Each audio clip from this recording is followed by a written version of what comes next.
اقرأ وربك الأكرم الذي علم بالقلم علم الإنسان ما لم يعلم.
Riwayat lainnya dari Ibnu Abbas menyatakan alif lam mim qasim mim amin nun dan yang serupa lainnya adalah nama-nama yang penuh rahasia yang dengannya Allah bersumpah.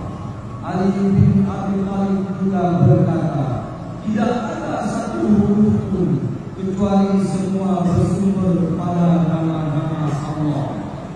Al-Quran tersusun dari huruf-huruf hijaiyah, huruf-huruf yang dimulai dari alif sampai ya, merupakan simbolisasi dari asma Allah.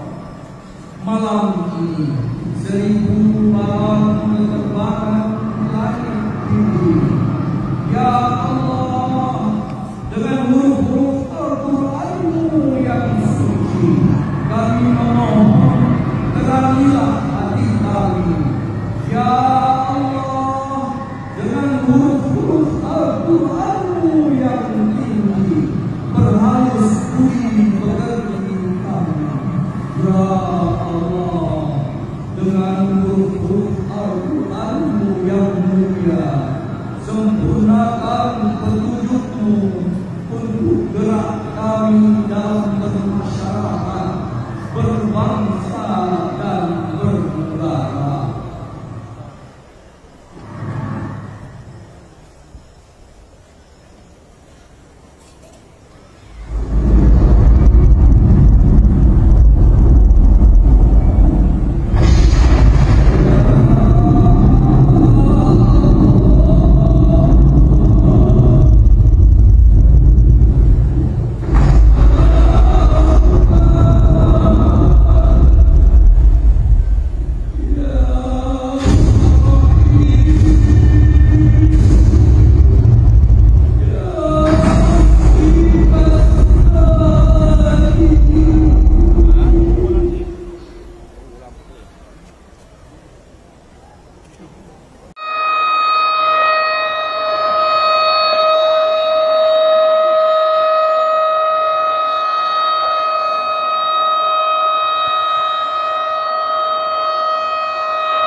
الأكرم الذي علم بالقلم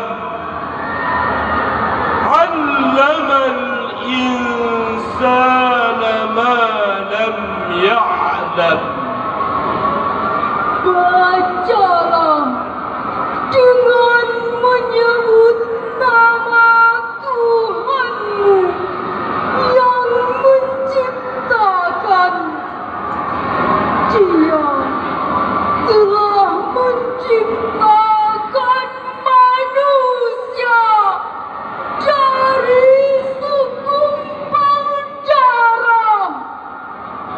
Bacalah, dan Tuhanmu lah yang Maha Pemurah, yang mengajarkan manusia dengan perantaraan kalam.